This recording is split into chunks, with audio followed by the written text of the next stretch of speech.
Welcome to the IT Career Energizer podcast. For anyone who wants to build and grow a career in IT, develop and improve your strengths and skills, be inspired and motivated by the successes of others, manage your career progression, and achieve your IT career goals. And now, your host, Phil Burgess. Welcome to episode 126 of the IT Career Energizer podcast.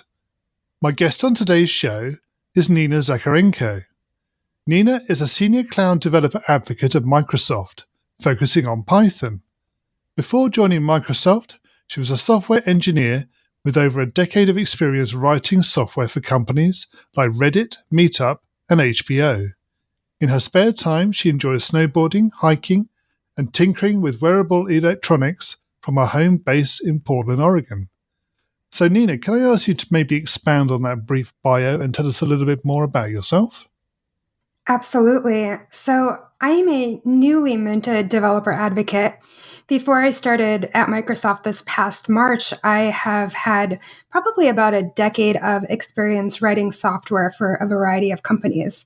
The way that I got started in advocacy was just by doing conference talks for fun. I started doing that about 5 years ago when I realized community was something that I really enjoyed about my job. And here we are today. Right. So how many conference speaks or talks have you given? Oh, I can't even count. It's been a lot, and I've given them all over the world. I've been to Moscow. I did a keynote at Pi Russia, Prague, Singapore, Seoul, Scotland. I've been doing this for a while. Indeed, yeah. Are they all on different subjects as well, or do you repeat the same speeches? Do they vary? So my focus is on Python, and I also like talking about topics in IT and engineering, things like technical debt and how to avoid it, and about excellent code review processes. Good. Okay. Nina, can you maybe share a career tip with the IT Career Energizer audience, one they may not know and perhaps should? I have so many that it was really hard narrowing it down, but my ultimate career tip is to focus on doing one thing well at a time. Yeah, absolutely. I presume that's come in handy in your conference speaking as much as anything else. Yeah, I mean, new things in tech come and go all the time, and it can always feel like a challenge keeping up with everything and trying to be pulled in all directions. When you find that one thing that you're passionate about and that you want to focus on and that makes you happy and, is best for your career, you can stick with it. So for me, that one thing was Python. And once I found it and started focusing on it and being involved in the community, I feel like that's when my career really flourished and took off. Right. Okay. Nina, can you maybe tell us about your worst IT career moment and what you learned from that experience? Several of my worst IT career moments came when I was trying to follow the money instead of following my passion.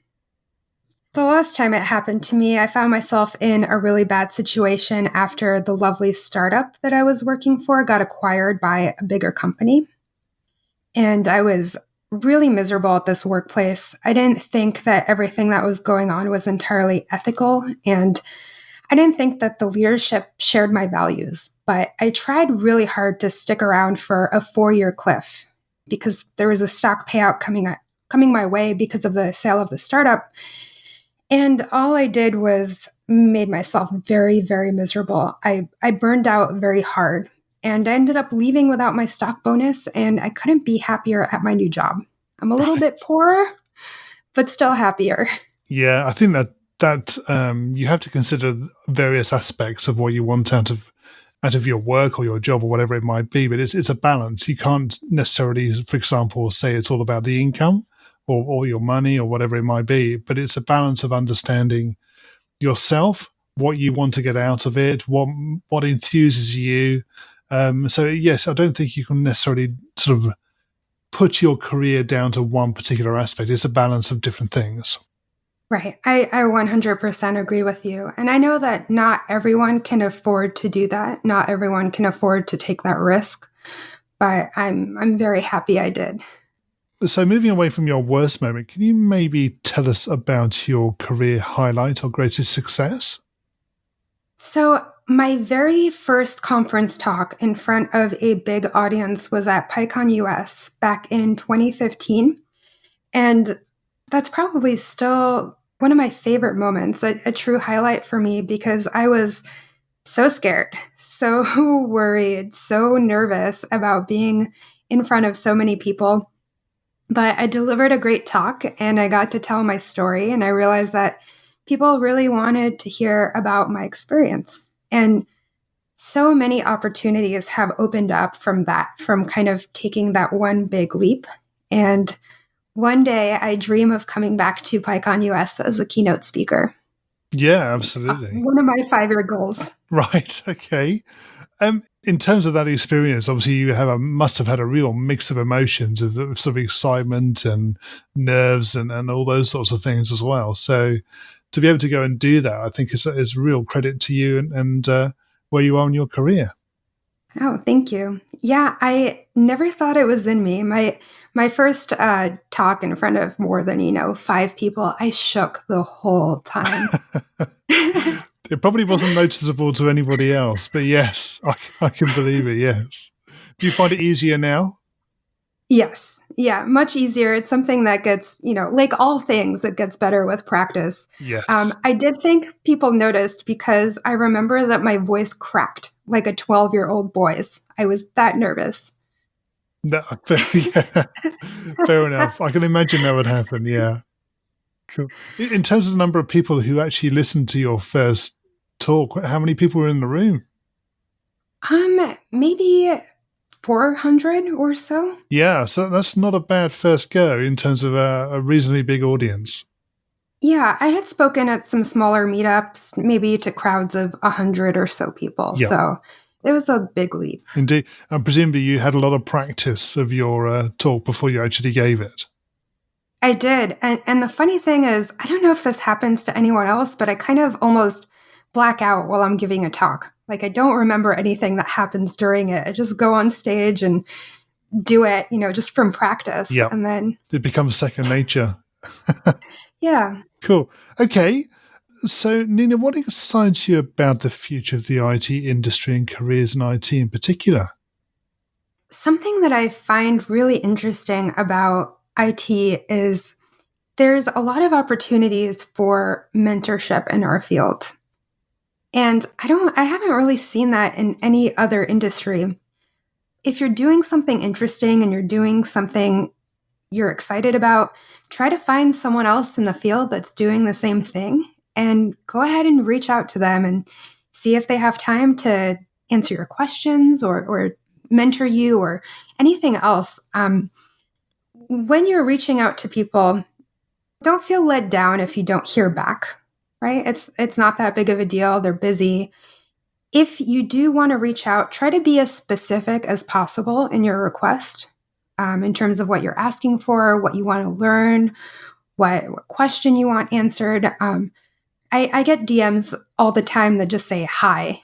And that's the worst possible thing you can do, right? If you respect someone's time, try to explain why you're reaching out. But I think that folks would be surprised that they will hear back, right? I think our industry is very open in that way, and people are excited for each other and they want to see other people grow and succeed as well. Yeah, I think you're right. I think the openness and the sort of inclusiveness within the IT industry has certainly grown over the last decade or so. I think open source has got a lot to do with that. The fact that people are more communicative, if that's the right word.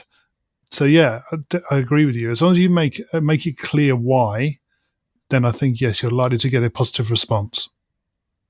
We're going to go into the reveal round now. We're going to find out a little bit more about you and the way you think. Are you ready for this? I am. So what first attracted you to a career in IT?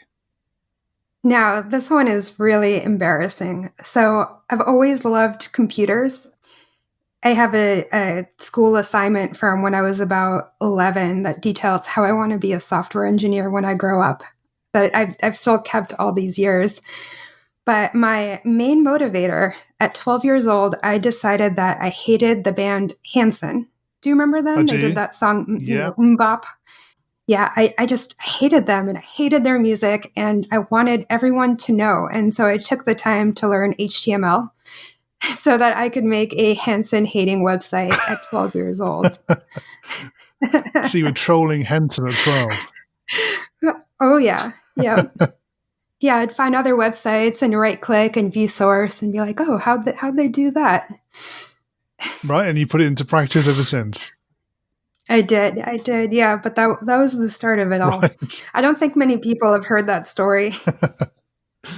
What is the best career advice you've ever received? This is a tough one, but I think my all-time favorite piece of advice is to think of your career as a separate unit that doesn't necessarily have to be attached to a workplace, right?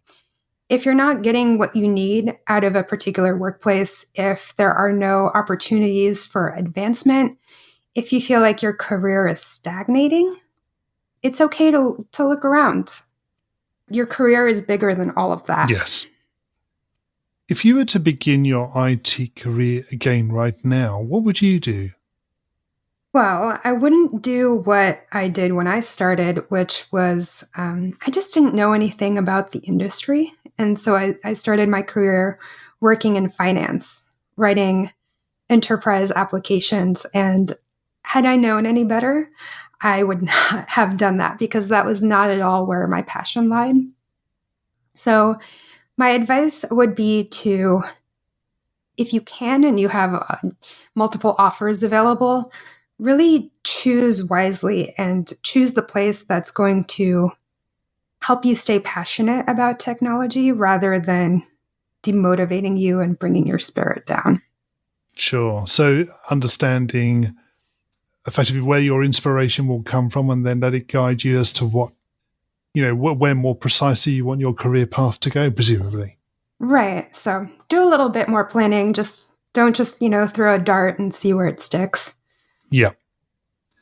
And what career objectives are you currently focusing on? My focus right now is learning how to be a better developer advocate. I kind of thought I had all the skills in my back pocket, a long history in engineering, a long history of speaking at conferences, but I've realized that developer advocacy is so much more than that. And so every day on my role since I started this past spring, I've just been learning more and more. And my career objective right now is to focus on customers. So anyone who's interested in Python at Microsoft, focusing on them and making sure that their experience is the best experience that it could possibly be. And what's the number one non-technical skill that has helped you in your career so far? I think that would be taking hard problems or complex ideas and breaking them down into just the ittiest-bittiest parts that can be explained to anyone at any level. That's been the foundation of my writing. It's been the foundation of the classes that I've taught and most of the conference talks that I've given. So helping people have those aha moments. Sure. So do you structure your delivery in a particular way? So you sort of sell the big idea first and then drill down to the detail? Yeah, I like having a little bit of mystique in my conference talks. So, well, maybe you thought it was going in one direction, but I'm going to switch it around and show you something else. I think that's one of the few ways that you can make technical talks, that kind of maybe don't have the most exciting content, something that really pulls you in and makes you want to listen.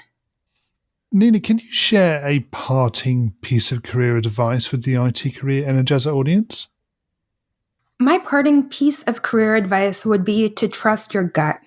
If you feel like something isn't the best idea or you want to make a switch or there's something about technology out there that excites you, try to listen to your gut and not just your logical mind, because I've realized that sometimes in IT we think we're making logical decisions, but we're really not. Yeah, I've had somebody else on the podcast say that, yes, we think we're logical, but when it boils down to it, we're all emotionally driven. And logic isn't necessarily there, really. I've noticed as engineers, we tend to kind of start with these faulty premises and then try to logic our way into a conclusion that we want to see. Yes. Yeah. You're probably right. And finally, what's the best way we can find out more about you and connect with you? Yeah, so I tweet a lot, maybe too much. You can find me on Twitter at NNJA. It's like ninja, but without the I. I'm also on GitHub at NNJA and LinkedIn at the same username. And if you're interested about Python at Microsoft, you can learn more about that at aka.ms/Python. Nina, thank you so much for joining me on the podcast today. It's been great fun chatting with you. Phil, it's been such a pleasure. Thank you so much. A quick thank you again to my guest on today's show for sharing their career tips, advice and experiences. You'll find a show notes page for today's episode on the IT Career Energizer website, which will be itcareerenergizer.com/e and then the number of today's episode. Now that there are 3 new episodes of the show every week, make sure that you're subscribed to the show so you don't miss out. And don't forget to join the new IT Career Energizer community group in Facebook. If you're enjoying the podcast, it would be great to hear from you and to learn about your own career journey, your successes, opinions, and thoughts on the future of the industry. Thanks for supporting the show, and remember, if you're not growing your career, you're slowing your career. Thanks for listening to the IT Career Energizer podcast. To find out more about building a successful career in IT, visit itcareerenergizer.com.